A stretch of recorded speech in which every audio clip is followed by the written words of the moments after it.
সব মুসলমানরা এটা হওয়া উচিত, কিন্তু নানা দুর্বলতার দরুন আমার জীবন একটি ভুলের সমাহার। এটা আসলে ভুল আমাদের সবার জীবনেই আছে। ইনসান নাকি নিসিয়ান থেকে এসেছে, অনেকে বলে থাকেন। আমরা ভুল করি, আমরা ভুলে যাই। আল্লাহ সুবহানাহু ওয়া তাআলা বলেছেন, আহ, ওয়ামা উতিতুম মিনাল ইলমি ইল্লা মিনাল কালিলা। ইলমি হবে, বিল ইলমি হয়ে গেছে আসলে। ওয়ামা উতিতুম মিনাল ইলমি ইল্লা কালিলা। হ্যাঁ, আল্লাহ সামান্য জ্ঞানই দান করেছেন মানুষকে, এবং জুলুম এবং জালিমের সাথে হাত মেলানো বা সমর্থন করার জন্য আমাকে সৃষ্টি করা হয়নি। আপনি ঠিকই বলেছেন। তাই আজ জনাব আনসারী সাহেবের মাধ্যমে শেখ মাদানী সাহেবের কাছে বিনীতভাবে জানতে চাইব, আসলে আনসারী ভাই ওনার এক্সামের কারণে অংশগ্রহণ করতে পারে নাই। আমাদের প্রিয় ভাই মুফতি তারেক নাসরুল্লাহ আজকে উপস্থাপন করছেন আনসারী ভাইয়ের জায়গায়। ইনশাআল্লাহ উনি 2-1 সপ্তাহের মধ্যে ফিরে আসবেন।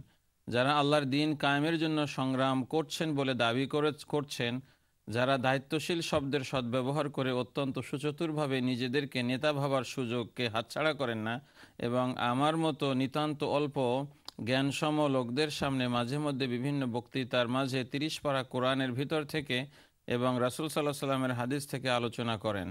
সূরা আল ইমরান থেকে বলেন, তোমরা আল্লাহর রজ্জুকে শক্তভাবে ধারণ করো এবং কখনো বিচ্ছিন্ন হইও না। সূরা বাকারা থেকে বলেন, তোমরা পরিপূর্ণভাবে ইসলামের বেষ্টনীতে প্রবেশ করো এবং শয়তানের পদাঙ্ক অনুসরণ করো না। কথাগুলো শুনলে তাদের প্রতি করুণা হয়, কিন্তু বাস্তবে 30 পাড়ার বাইরের কোনো পাড়া থেকে তারা তাদের কর্মসূচি গ্রহণ এবং বাস্তবায়ন করেন, এখন তাদের প্রতি ঘৃণা হয়। যারা সুবিধাজনক অবস্থায় আছে, যাহারা সুবিধাজনক অবস্থায় আছে এবং তাদের কার্যকলাপে যারা সন্তুষ্ট, ওদের প্রতি তারাও সন্তুষ্ট। পক্ষান্তরে সেই নেত্রী পর্যায়ের কথার সাথে কাজের মিল না থাকার কারণে তাদেরকে যদি কেউ সমর্থন না করে, তবে তাদের সাথে কৌশলে পার্থক্য সৃষ্টি করা হয়। নেতৃবৃন্দ মুখে রাগ করেন না, হাসি মুখে হাত মিলান, কিন্তু হ্যান্ডশেক করার জন্য যে হাতটি বাড়িয়ে দেন, সেই হাতেই যেন জ্বলন্ত সিগারেট। এর হাতের মধ্যে হাত রাখেন, কিন্তু অন্তরের মধ্যে অন্তর না রেখে তাদের জ্ঞান বুদ্ধির পরিপক্কতা থাকার দরুন অতি কৌশলে বুকের ভিতর কলিজায় লাথি মারেন। সেই আঘাতের যন্ত্রণা আঘাতপ্রাপ্ত লোক এবং আল্লাহ ছাড়া পাশে থাকা লোকজন যেন টের পায় না। যখন কোনো বিষয় ফয়সালা করার প্রয়োজন দেখা দেয়, তখন আল্লাহ তার রসুল সাল্লাল্লাহু আলাইহি সাল্লামের নির্দেশকে জলাঞ্জলি দিয়ে তাদের সুবিধাবাদ নীতি গুরুত্ব পায়। কেউ যাতে কোনো প্রতিবাদ করার সুযোগ না পায়, সেজন্য তারা উপরোল্লিখিত দায়িত্বশীল শব্দের অপব্যবহার করে একটি ঘৃণ্য অপকৌশল প্রয়োগ করেন। সূরা মায়েদাতে আল্লাহ বলেছেন, যারা আল্লাহর দেয়া বিধান অনুযায়ী বিচার ফয়সালা করে না, তারা জালেম, তারা কাফের, তারা ফাসেক। রাসূলুল্লাহ সাল্লাল্লাহু আলাইহি ওয়াসাল্লাম বলেছেন, আমার উম্মতের মধ্যে কিছু লোকের আবির্ভাব ঘটবে যারা কথা বলবে সুকৌশলে, কাজ করবে জুলুমের সাথে। এখন আমার প্রশ্ন হলো, উপরোক্ত আয়াতগুলো কি শুধু মাত্র কাফেরদের জন্য, না সকল ধর্মের জন্য? শুধু কি রাষ্ট্রীয় পর্যায়ে বিভিন্ন শাসক ও বিচারপতিদের জন্য, অথবা কোরআন হাদিসের ব্যাখ্যা সকলের জন্য প্রযোজ্য হলে ও যারা ইসলামী দলে থাকবেন তারা এই হিসাবের আওতাভুক্ত নয়? জানতে দিবেন প্লিজ। আল্লাহ পাক আপনাদের এবং ইসলাম এসেনশিয়ালকে দীর্ঘায়ু দান করুন। জাজাকাল্লাহ। Excuse this long written. আপনাদের দিনী ভাই আব্দুল করিম খোকন। 2টি নামের অর্থ সম্ভব হলে বলবেন, নওরিন এবং তাপসী। ধন্যবাদ আব্দুল করিম ভাই। আসলে মূল কথা হলো যে রব্বুল আলামিন কোনো মানুষের পক্ষপাতিত্ব করেন না। আল্লাহ তাআলার নিয়ম হলো, আল্লাহ তাআলার কাছে মানুষের 2 কারণে পার্থক্য হবে। একটা হলো মানুষের ঈমান এবং আমল। যাদের ঈমান আছে মজবুত এবং আমলে সালেহ আছে, রব্বুল আলামিন তাদের পক্ষে। যাদের ঈমানের মধ্যে দুর্বলতা আছে, অথবা ঈমান মোটেও নাই, অথবা আমলে সালেহকে বাদ দিয়ে যারা খারাপ আমল করবেন, রব্বুল আলামিন তাদেরকে শাস্তি দিবেন, রিগার্ডলেস মুসলিম নন মুসলিম। কারণ মুসলিম নন মুসলিম আল্লাহ রাব্বুল আলামিন এইভাবে পার্থক্য করার আগে মানুষের আমলটাই হলো আসল। এজন্য কোরআনের যে আয়াতগুলোর কথা আপনি বলেছেন, হাদিসের যে আয়াতগুলোর কথা বলেছেন, একজন মুসলমান যদি ফয়সালা করতে গিয়ে ইনসাফ না করে, রব্বুল আলামিন তাকেও জালিমের কাতারে শামিল করবেন অবশ্যই। আবার একজন নন মুসলিম যদি একই কাজ করে, তাহলে তো অবশ্যই জালিমের কাতারে শামিল হবে। এজন্য মূলত হয়তোবা আপনি কোনো ক্ষোভ থেকে কথা বলেছেন। এজন্য আমি প্রথমত ওই সমস্ত ভাইয়েরা বা বোনেরা যারা দায়িত্বে আছেন, আমাদের যেন আল্লাহ তাআলা হেদায়েত করেন, হেদায়েতের দোয়া আমরা প্রথমে করি। এবং আল্লাহ তাআলা যেন আমাদেরকে ইসলাম মেনে চলার এবং ইসলাম অনুযায়ী আমল করার এবং কথা এবং কাজের মিল, যেটা আসলে আপনি যে কথা বলেছেন, যারা বিভিন্ন কোনো দলে যায়, অর্গানাইজেশনে যায়, সব দল এবং অর্গানাইজেশনের মূল কথা কিন্তু কথা এবং কাজের মিল হতে হবে। কথা আর কাজের মিল না হলে এটা নিফাক হয়ে যায়, হিপোক্রেসি হয়ে যায়। এটা আপনি যেই হন না কেন, আপনার আমার কথার কাজের মিল হতে হবে। এই জন্য তো সূরা সফের শুরুতে আল্লাহ তাআলা বলেছেন, কাবুরা মাকতান ইনদাল্লাহি আন তাকুলু মা লা তাফআলুন। আল্লাহ অত্যন্ত ঘৃণা করেন সেটাকে, তোমরা যেই কাজ করো না সেই কথাকে বলো। এজন্য আমি যেই হই, আমার পরিচয় যাই হোক না কেন, আমার কথা কাজে মিল হতে হবে। আর এজন্য আমরা মানুষ হিসেবে আমাদের মধ্যে ভুল ত্রুটি আছে, আল্লাহ তাআলা আমাদের সবাইকে হেদায়েত করুন, এ কথাই আমি আসলে বলবো। আর আব্দুল করিম ভাই, আপনি আমাদের কাছে এত কষ্ট করে লম্বা চিঠি লেখার জন্য আপনার শুকরিয়া জানাই। আবারও আপনার চিঠি পাবো আমরা একান্তভাবে আশাবাদ ব্যক্ত করছি। আপনাকে অনেক ধন্যবাদ। আশা করি আপনি আপনার চিঠির জবাব পেয়েছেন। ইনশাআল্লাহ আমরা দর্শকরা অনেকেই লাইনে আছেন, আমরা তাদের কাছে আসব। যে বিষয়টা নিয়ে আমরা কথা বলতে চাচ্ছিলাম, এই বিষয়টা নিয়ে একটু সামান্য ডিসকাশন হয়ে যাওয়ার পরে ইনশাআল্লাহ আমরা দর্শকদের সাথে কথা বলা শুরু করব ইনশাআল্লাহ। তো আসলে আমরা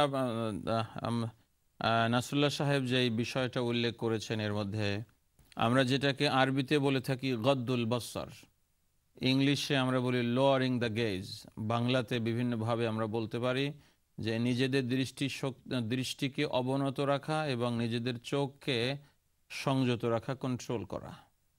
আসলে আমাদের চোখ বলি আর আমাদের হাত বলি আর আমাদের কান বলি, আমাদের অঙ্গ প্রত্যঙ্গ আল্লাহ রাব্বুল আলামিনের নিয়ামত। আল্লাহ তাআলা বলেছেন, আলাম নাজআল লাহু আইনাইন ওয়া লিসানান ওয়া শাফাতাইন। আল্লাহ বলেছেন, আমি আল্লাহ কি তাকে দুটো চোখ দেই নাই? আমি কি তাকে জিহ্বা দেই নাই? আমি তাকে দুই ঠোঁট দেই নাই? আল্লাহ তাআলা অবশ্যই দিয়েছেন। এই জন্য মানুষের এই যে চোখ, এই চোখটা হলো আল্লাহ সুবহানাহু ওয়া তাআলার পক্ষ থেকে দেয়া একটা বড় নিয়ামত। এবং আল্লাহ তাআলা মানুষকে যখন কোনো নিয়ামত দেন, এই নিয়ামতটাকে এমন জায়গায় ব্যবহার করতে হবে যেখানে আল্লাহ তাআলা ব্যবহার করতে বলেছেন।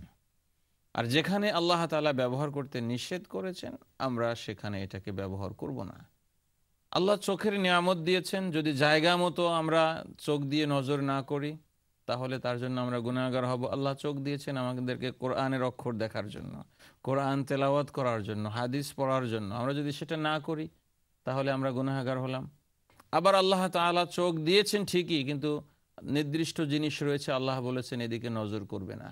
যদি সেখানে আমরা নজর করি, তাহলে আমরা গুনাহগার হব। এজন্য মানুষের চোখ যেটা, এটা হলো আল্লাহ রাব্বুল আলামিনের অনেক বড় বড় নেয়ামতের একটা নেয়ামত। যদি আমরা সবাই চোখ বন্ধ করি, টেলিভিশনের আমরা ক্যামেরার সামনে বসে আছি, আমরা অনেকে টেলিভিশনের স্ক্রিনের সামনে বসে টেলিভিশন দেখছি, আপনি চোখ বন্ধ করে দেখেন, সামনে টেলিভিশনও নাই, ক্যামেরাও নাই, কিছু না, আপনি কিছু দেখতে পারবেন না। আপনার ঘর বাড়ি, আপনার সুন্দর সোফা যেখানে আপনি বসে আছেন, কিছুই দেখতে পারবেন না। এজন্য অনেক মানুষ যারা জন্মন্ধ, তারা এই পৃথিবীর এত সুন্দর পৃথিবীকে তারা দেখতে পারল না।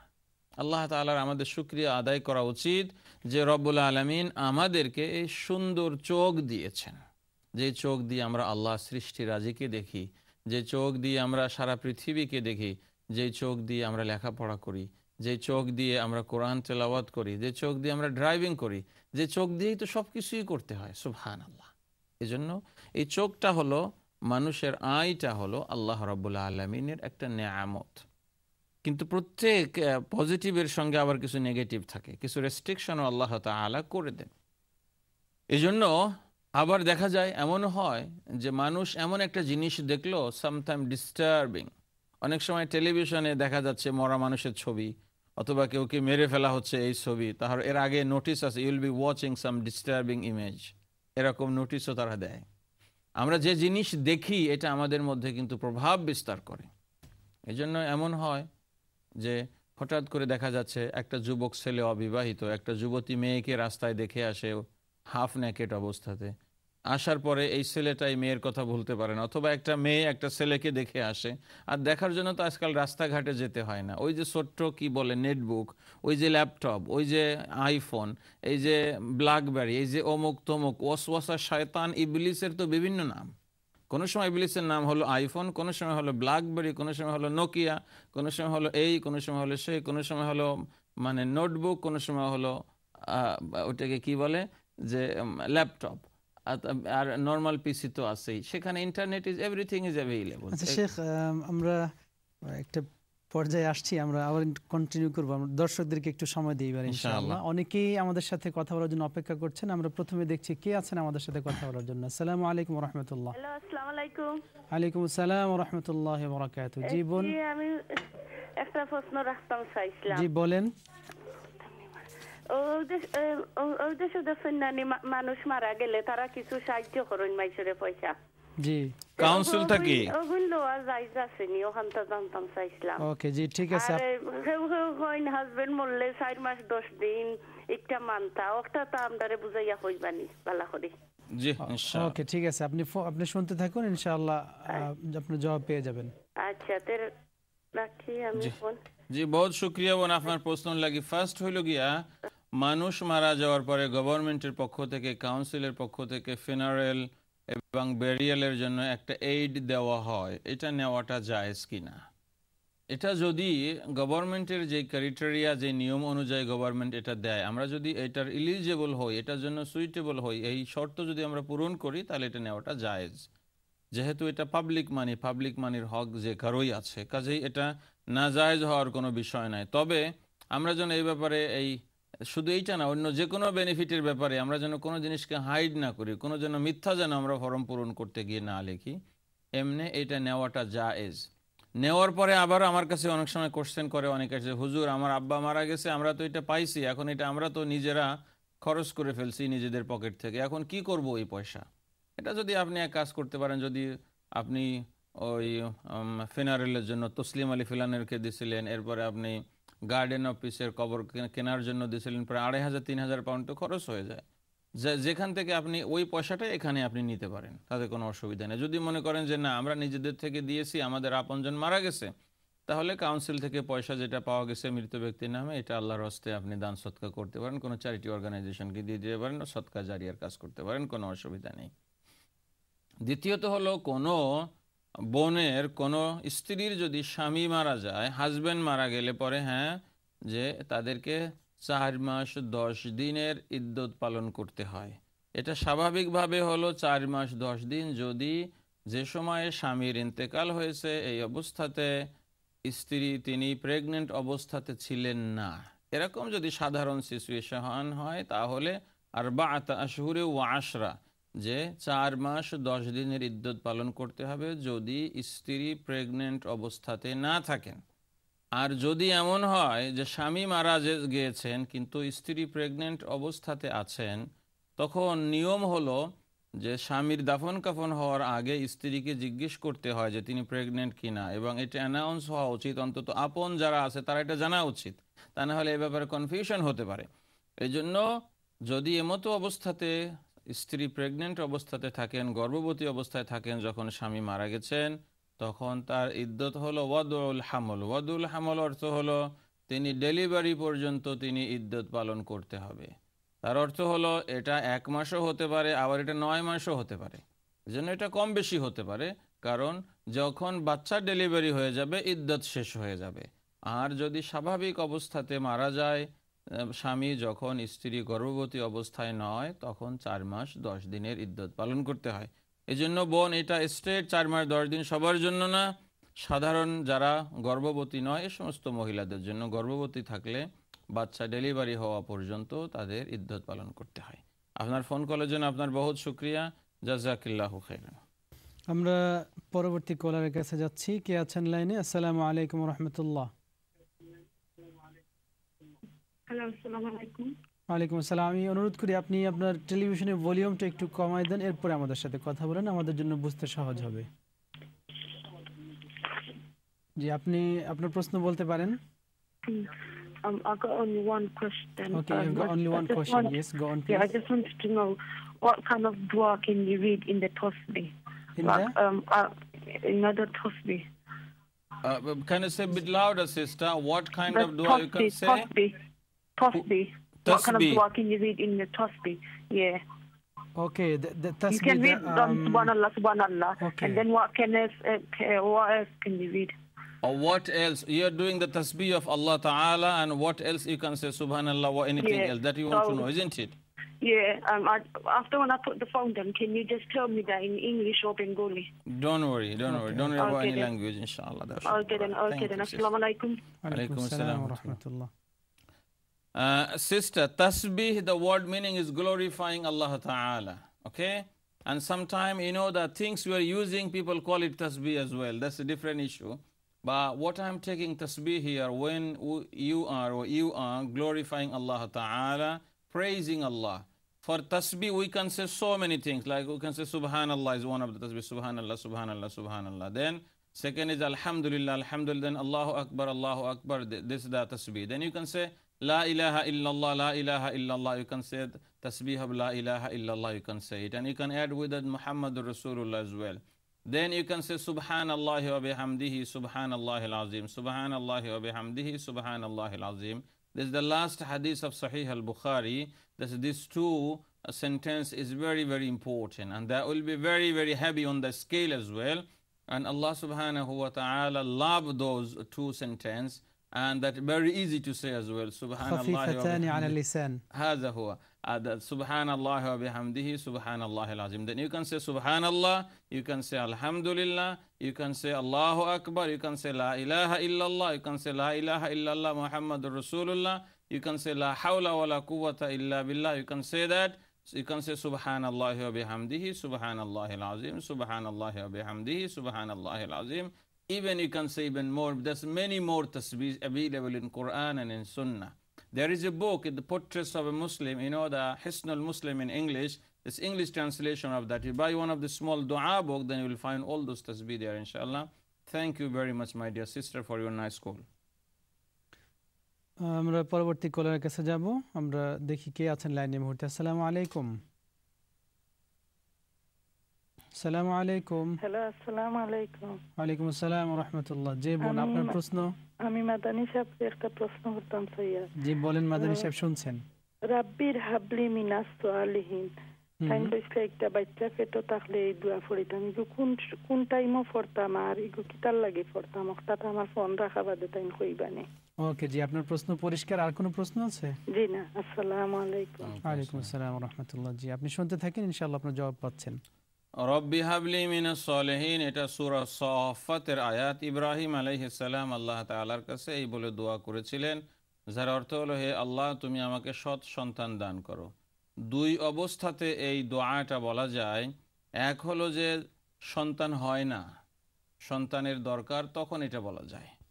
আর দ্বিতীয় অবস্থা হলো কোনো মা গর্ভবতী হয়েছেন, তখন মা এবং বাবা দুইজনেই দোয়া করতে পারেন, রব্বি হাবলি মিনাস সালিহিন, রব্বি হাবলি মিনাস সালিহিন, এই দোয়া করতে পারে। এটা ইব্রাহিম আলাইহিস সালামের দোয়া। আরও দুইটা দোয়া আছে আমরা বলতে পারি, সেটা হলো জাকারিয়া আলাইহিস সালামের দোয়া। একটা হলো সূরা আল ইমরানে, যেটা হলো রব্বি হাবলি মিন লাদুনকা যুররিয়াতান তাইয়্যিবাতান ইন্নাকা সামিউদ দুআ। এটা হলো সূরা আল ইমরান। আর সূরা আম্বিয়ার মধ্যে জাকারিয়া আলাইহিস সালামের দোয়া অন্যভাবে আল্লাহ তাআলা এভাবে বলেছেন, রব্বি লা তাযারনি ফারদান ওয়া আনতা খায়রুল ওয়ারিসিন। এই তিন দোয়ার যে কোনো দোয়া বলা যায়। যেহেতু এই ইব্রাহিম আলাইহিস সালামের দোয়া বোন আপনার জানা আছে, এজন্য এটা দুই অবস্থাতে পড়া যায়। বাচ্চা যাদের হয় না তারা পড়তে পারেন, আর যাদের বাচ্চা হওয়ার সম্ভাবনা দেখা দিয়েছে তারাও এটা পড়তে পারেন। আর এমনকি বাচ্চা হয়ে গেলেও আপনি এই বাচ্চার জন্য দোয়া করতে পারেন যে আল্লাহ তুমি এটাকে নেককার বানাও। এই দোয়া করা যেতে পারে, কোনো অসুবিধা নেই ইনশাআল্লাহ। আর আপনি যে কোনো অবস্থাতে এটা পড়তে পারবেন। আপনি যখন আপনার অজু আছে, অজু না থাকলেও এটা পড়তে পারবেন আপনি। এজন্য যে কোনো সময় যখনই আপনার সুযোগ হয়, তবে যদি আপনি নাপাক অবস্থাতে থাকেন, জানাবতের অবস্থাতে থাকেন, তখন এটাকে অ্যাভয়েড করবেন। তাছাড়া অন্য যে কোনো অবস্থাতে আপনি এটা পড়তে পারবেন, রব্বি হাবলি মিনাস সালিহিন। আর আল্লাহ তাআলার কাছে আমরা দোয়া করি আল্লাহ যেন আমাদের সব বাচ্চাদেরকে দিনদার ইমানদার বানায়, আমিন ইয়া রাব্বাল আলামিন। দর্শক মণ্ডলী, আমরা ছোট্ট একটি ব্রেকে যাচ্ছি। ইনশাআল্লাহ ব্রেকের পরে এসে আবার আপনাদের সাথে অংশগ্রহণ করব। ততক্ষণে ভালো থাকুন। আসসালামু আলাইকুম ওয়া রাহমাতুল্লাহ।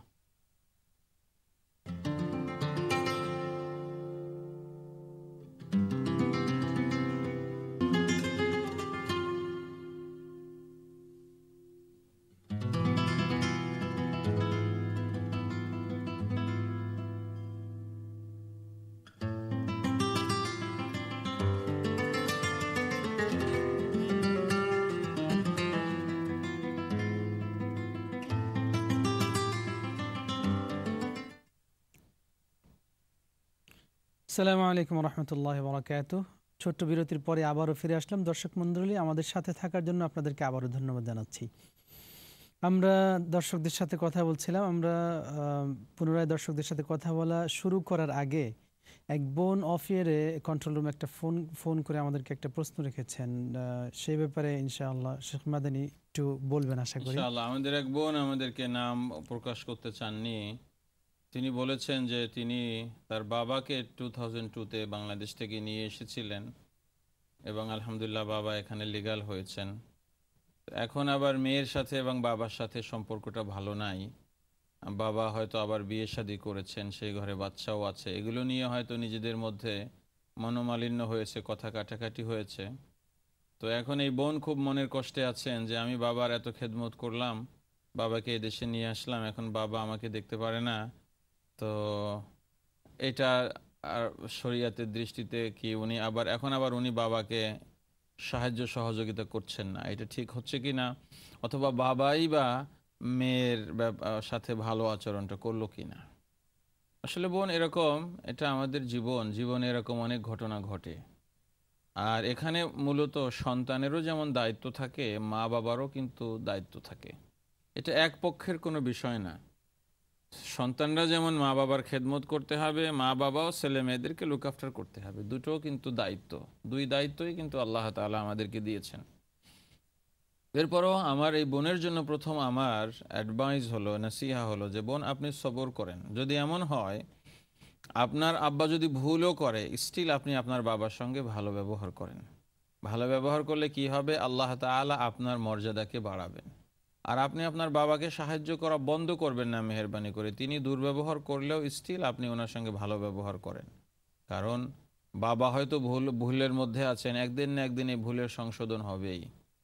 আর আমি জানি না সেই বাবা টেলিভিশনের সামনে আছেন কিনা। আপনার নিজের মেয়ে তো, আপনার ঔরসের সন্তান, তার সঙ্গে আপনি দুর্ব্যবহার কেন করবেন? আপনি একজন ভালো বাবা, ভালো মুরব্বী নিশ্চয়ই আমি মনে করি। এই জন্য মেয়েটাকে একটু আদর করলেই তো হয়ে যায়। এর থেকে বেশি তো আর মেয়েরা কি চায়? মেয়েদের মাথায় হাত দিয়ে একটু আপনি ভালো কথা বললেই তো মেয়েরা খুশি হয়ে যায়। এই জন্য আমি বাবাকে অনুরোধ করব মেয়েটাকে যেন খুশি করে, আর মেয়েটাকে অনুরোধ করব আপনি স্টিল আপনার বাবার সঙ্গে ভালো ব্যবহার করবেন। কারণ বাবা যাই করুক আপনি স্টিল ভালো ব্যবহার করে যাবেন। জি, বাবা যদি এটা বলে দেন যে তুমি আমার মেয়ে নও এবং বাংলাদেশে যে বাড়ি ঘর আছে এটার সাথে তোমার কোনো সম্পর্ক নাই, সেখানে যে তুমি তোমার কিছু দাবি করতে পারবা না, এটা বললে এটা একটা ভুল কথা বলি আমরা। আপনি মেয়েকে, আপনার মাধ্যমে আল্লাহ তাআলা মেয়েকে দুনিয়া নিলেন, আপনি মেয়ের জন্ম দিলেন, এখন বললেন তো আমার মেয়ে নয়, এটা তো ঠিক হলো না। এটা তো একটা কাপুরুষের মতন কথা হয়ে গেল। এরকম কোনো বাবা কোনো ছেলে মেয়েকে ডিসওন করা তো ঠিক না। এই জন্য এরকম হয়তো বাবা কোনো কারণে বলেছেন, এটা বাবা নিশ্চয়ই এর ভুল বুঝবেন। আর যারা এদেশে আমরা আসি, বাংলাদেশে গিয়ে কেই বা কার কি দাবি করে, আর দাবি করে লাভই বা কি হয়? কোনো লাভও তো হয় না। এই জন্য এটা একটু এক্সট্রিম কথাবার্তা হয়ে যাচ্ছে মেয়ে এবং বাবার মধ্যে, এটা ঠিক হচ্ছে না। দুইজনেই সমঝোতায় আসা দরকার। মেয়ে বাবার খেদমত করা দরকার, বাবাও রিজনেবল হওয়া দরকার। আল্লাহ তাআলা দুইজনকে ভুল বোঝার তৌফিক দান করুক এবং দুইজনকে হেদায়েতের পথে নিয়ে আসুক। এই দোয়াই আমরা ইসলাম এসেনশিয়ালস থেকে করি ইনশাআল্লাহ। জাযাকুমুল্লাহু খাইরান। আসলে খুব কষ্টের শেখ, এটা মনে হয় বিষয়টা শুধুমাত্র অর্থনৈতিক বিষয়ের সাথে সম্পৃক্ত, তা না হলে অর্থনৈতিক স্বার্থ আর কি, স্বার্থের সাথে, এই স্বার্থের জন্য তো বাবা তার মেয়েকে বলতে পারে না যে তুমি আমার সন্তান নও। এটা তো খুব কষ্ট। আমরাও তো জানি না যে সন্তানই বা বাবাকে কি পরিমাণ কষ্ট দিয়েছে। আসলে সব তো আমাদের জানা নাই, আমরা তো ইন জেনারেল কথা বলছি। এই জন্য যত যাই কিছু হোক, আমরা মানুষ হিসেবে ভুল করি, একজন আরেকজনকে ক্ষমা করে দেওয়া দরকার। আমি আমার সন্তানদেরকে ক্ষমা করে দেই, আবার আমি আমার মা বাবাকে ক্ষমা করে দিই, ভুলে যাই এবং সামনে চলি, এটাই ভালো। জাযাকুমুল্লাহ, খুব সুন্দর উত্তরের জন্য শেখ। আমরা পরবর্তী কলারের কাছে যাচ্ছি, দেখি আমাদের সাথে কে কথা বলার জন্য এখন লাইনে আছেন। আসসালামু আলাইকুম ওয়া রাহমাতুল্লাহ। আসসালামু আলাইকুম। ওয়া আলাইকুম আসসালাম। জি, আপনার একটা প্রশ্ন হলো, হ্যাঁ, যে অনেকে দেখা যায় যে উমরা করার জন্য যায়, অথচ ওনার উপর হজ ফরজ থাকে। এতে যদি উনি মৃত্যুর আগে হজ না করতে পারে অথচ উমরা করলো, তার এই হিসাব নিকাশটা কি হবে কাইন্ডলি একটু বলবেন। ওকে, আর কোনো প্রশ্ন? অর্থাৎ উমরা এবং হজের সাথে এই পার্থক্যটা। আরেকটা হলো এই পুরুষের জন্য স্বর্ণ হারাম করা হয়েছে। অনেকের কাছ থেকে শোনা কথা যে এই অনেক একটা আংটি পরা যাবে, এরকম কি কতটা ইসলামের দৃষ্টিতে সঠিক? ওকে জি, আপনার আর এই ডায়মন্ড কি হালাল বা হারাম পুরুষের জন্য? ওকে, আপনার তিনটা প্রশ্ন, আর তো কোনো প্রশ্ন নেই। ওকে ঠিক আছে, জাযাকুমুল্লাহ, আপনি শুনতে থাকেন, ইনশাআল্লাহ আপনার প্রশ্নের জবাব দেওয়া হচ্ছে। শেখ মাদানী। জি, জাযাকুমুল্লাহু খাইরান। হজ ফরজ ছিল কোনো ভাই অথবা বোনের উপরে, তিনি হজ না করে ওমরা করেছেন, এরপরে জীবনে আর হজ করার সুযোগ পেলেন না, তিনি মারা গেলেন, এমতো অবস্থাতে কি হবে? এমতো অবস্থাতে যদি এই লোক হজ না করে মারা যায়, তাহলে আল্লাহ তাআলার কাছে তিনি গুনাহগার হয়ে যাবেন, যেহেতু হজ ফরজ ছিল। নিয়ম হলো তার ওয়ারিশরা তার পক্ষ থেকে হজ করানোর ব্যবস্থা করবেন। যদি এরকম অর্থ সম্পত্তি রেখে যায়, তাহলে সেই অর্থ সম্পত্তি থেকে এটা করানো যেতে পারে, অথবা ছেলে মেয়েরা তার পক্ষ থেকে বদলি হজ করানোর ব্যবস্থা করবেন। এজন্য আমরা সাধারণত ইসলাম এসেনশিয়ালস থেকে অ্যাডভাইস করে থাকি, যে সমস্ত ভাই বোনদের উপরে হজ ফরজ হয়েছে, তারা যদি প্রথম বছরেই হজ করে ফেলতে পারেন, এরপরে সময় পেলে ওমরাতে যাবেন, তাহলে মূল ফরজটা আগে আদায় হয়ে গেল, সুন্নতটা আপনি পরে করলেন। অনেকে আবার এই কাজ করেন যে আমি তো হজটা তো বড় কষ্টের কাজ, আগে গিয়ে একটা এক্সপিরিয়েন্স নেই, let's see then I will do the bigger one. এটা আপনি করতে পারেন, আপনার জন্য জায়েজ, কিন্তু রিমেম্বার এই হজটা আপনার জিম্মাতে থাকলো, হজটা আপনার রেসপন্সিবিলিটির মধ্যে থাকলো, you have to do it. কারণ আপনি মক্কা শরীফ পর্যন্ত যেতে পারেন, অর্থ হলো আপনার উপরে হজ ফরজ হয়। এই হিসেবে যদি কেউ হজ না করে মারা যান, তাহলে এটা তিনি আল্লাহ একটা হককে তিনি আদায় না করে মারা গেলেন।